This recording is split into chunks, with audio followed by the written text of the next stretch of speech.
তামুলপুৰৰ গোৱাবৰীত উদ্ধাৰ প্ৰকাণ্ড অজগৰ সাপ আজি স্থানীয় একাংশ লোকে সাপটোক প্ৰত্যক্ষ কৰি ২ নম্বৰ বগৰীখুটি বন বিভাগক খবৰ দিয়াত বলৰাম ডেকাৰ নেতৃত্বত যোৱা বন বিভাগৰ এটা দল আৰু এছএছবিৰ উপস্থিতিত সাপটোক উদ্ধাৰ কৰি আনি পৰৱৰ্তী সময়ত বগাজুলি সংৰক্ষিত বনাঞ্চলত এৰি দিয়ে।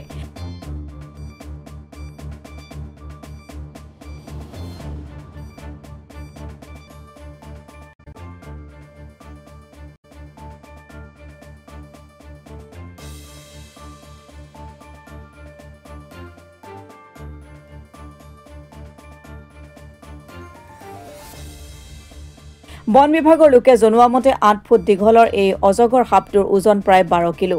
ভূটান পাহাৰৰ পৰা বৰনদী অথবা ডঙৰ পানীৰে সাপটো উঠি অহাৰ সন্দেহ প্ৰকাশ কৰিছে স্থানীয় লোকে।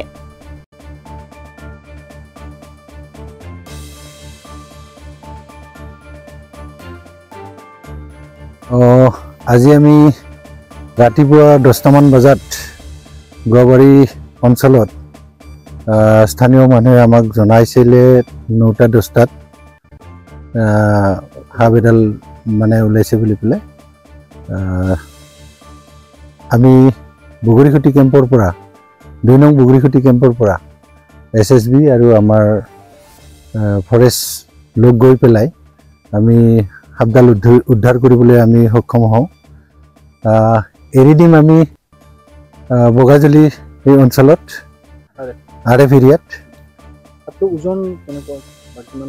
মোটামুটি আমাৰ সাপটোৰ মানে যিটো হেৰি দীঘল এইটো হৈছে আপোনাৰ 8 ফুট 4 ইঞ্চিমান হ'ব।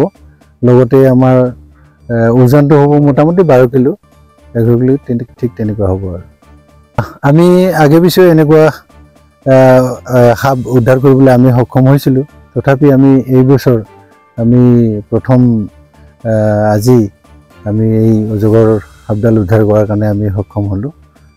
এইখিনি এইটোতো মানে আমি আজি ইমান দিনৰ পৰা যিহেতুকে আমি সাপ ধৰি আহিছোঁ, প্ৰত্যেক বছৰতে য'ত আমাৰ নদীৰ পৰা যিটো মানে পাহাৰৰ পৰা যিবিলাক মানে নদীৰ নালা আহি আছে তেনেকৈ অহা বুলি পেলাই আমাৰ এটা অনুমান হয়। কাৰণ আজিও য'ত মানে সাপডাল ধৰা আছে তাত তাৰ মানে জান আছে নদীত, কিন্তু মানুহৰ আমাৰ মানে হেৰি গাঁৱৰ মাজত তাৰমানে এইটো উদ্ধাৰ হৈছে। আৰু